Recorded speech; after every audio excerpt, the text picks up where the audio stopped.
There is inequality. What that means is there's always going to be people around that are better at something than you are.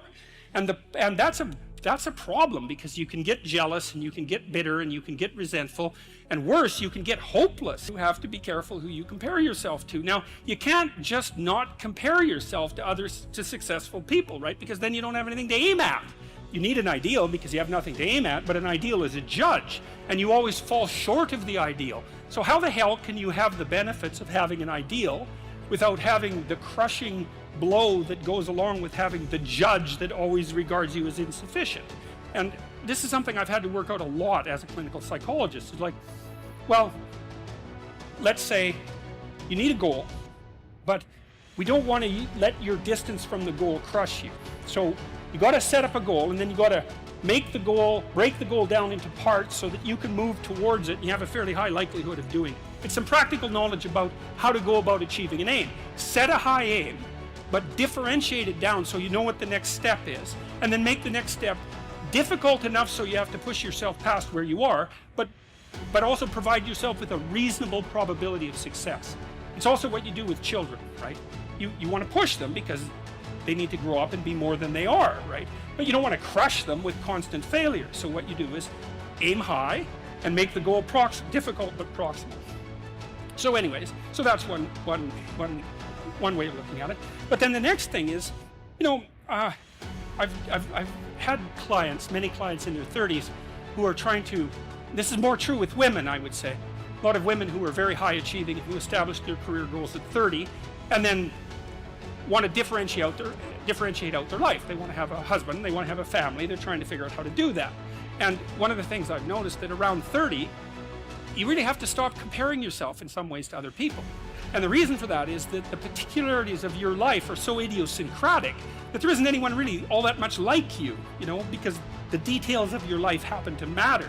And so maybe you compare yourself to some rock star or something like that, and you know, the person's rich and famous and glamorous and all that, but you know, they're alcoholic and they use too much cocaine and they've had 3 divorces, and it's like, how the hell do you make sense out of that? Is that someone that you should judge yourself harshly against or not?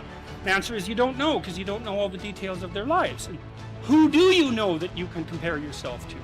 That's easy. You. Yesterday.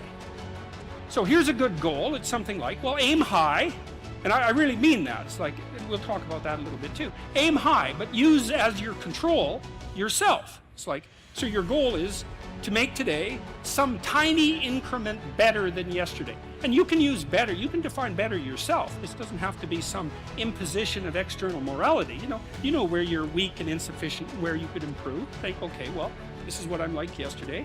If I did this little thing, things would be just an increment better. And well, that's a great thing, because you get the ball rolling, and incremental improvement is unstoppable. You can actually implement it, and it starts to generate Pareto distribution-like consequences. It starts to compound. And I've seen that happen in people's lives over and over. Well, people write all the time and tell me that they're doing that, but I've seen that happen in people's lives continually. They make a goal that, the goal should be, how could I conceive of my life so that if I had that life, it would clearly be worth living, so I wouldn't have to be bitter, resentful, deceitful, arrogant, and vengeful. Like, that's sort of the bottom line, right? Because that's what endless failure does to you. It's not good.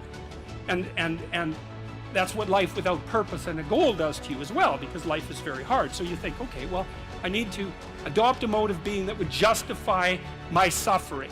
And you can ask yourself that question. What would make this worthwhile? I quote Nietzsche, I think in that chapter, he said, "He who has a why can bear almost any how." That's a lovely line, man. I mean, it's a lovely line.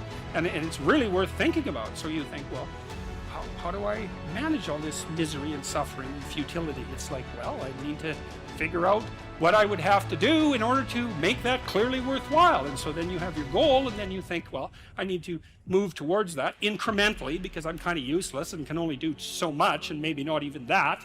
But all I have to do is be a little bit better than my miserable self yesterday. And that'll propel you forward very rapidly, and you can succeed at it, which is also really lovely, because why not set yourself up for success?